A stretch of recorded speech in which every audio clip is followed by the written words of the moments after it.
திருவள்ளூர் மாவட்டம் பெரியபாளையம் அருகே அமோனியா கசிவு வாயு ஏற்பட்ட விவகாரத்தில் தற்போது சிகிச்சைகள் முடுக்கிவிடப்பட்டிருப்பதாக அமைச்சர் தெரிவித்திருக்கிறார். இதுகுறித்து மேலும் இறந்தவர்களுக்கு தற்போது நிவாரணமும் அறிவிக்கப்பட்டிருக்கிறது. இது குறித்த கூடுதல் விவரங்களுடன் இணைகிறார் தலைமைச் செய்தி ஆசிரியர் கண்ணன். வணக்கம் கண்ணன், விவரங்கள்.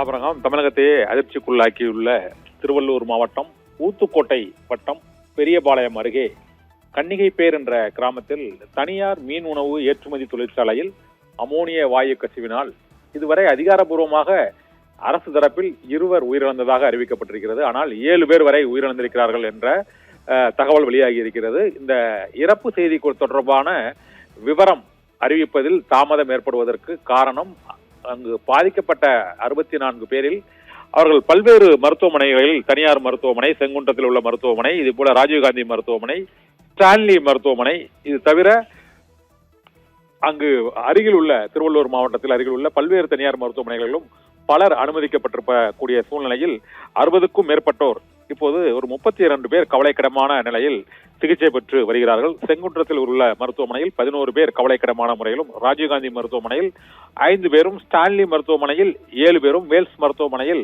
9 பேரும் மிகவும் கவலைக்கிடமான முறையில் சிகிச்சை பெற்று வருவதாக அதிர்ச்சி தகவல் வெளியாகி இருக்கிறது. இந்த துயரமான இந்த சம்பவத்திற்கு காரணமான 2 அந்த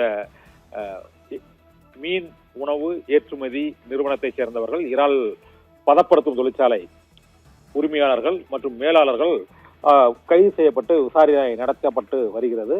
இந்த சம்பவத்திற்கான காரணம் தொடர்பாக தொழிலக பாதுகாப்பு மற்றும் சுகாதாரத்துறை மற்றும் மாசு கட்டுப்பாட்டு வாரியம் ஆகிய 3 துறைகளின் சார்பாக முழுமையாக விசாரித்து 24 மணி நேரத்திற்குள்ளாக அந்த அறிக்கையினை சமர்ப்பிக்க வேண்டும் எனவும், ஒட்டுமொத்த முழுமையான விசாரணை அறிக்கையை 3 நாட்களுக்குள் சமர்ப்பிக்க வேண்டும் என்றும், இந்த விபத்துக்கான காரணம் மற்றும் ஆபத்தான நிலையில் மற்ற இடங்களில் உள்ள இது போன்ற மீன் பதப்படுத்தும் தொழிற்சாலைகளில் உள்ள அந்த ஆபத்தான நிலையில் இயங்கி வரக்கூடிய நிறுவனங்கள் எவை என்பதை கண்டறிய வேண்டும் எனும் 24 மணி நேரத்தில் இந்த இடைக்கால அறிக்கையை வழங்க வேண்டும் என முதலமைச்சர் உத்தரவிட்டிருக்கிறார்.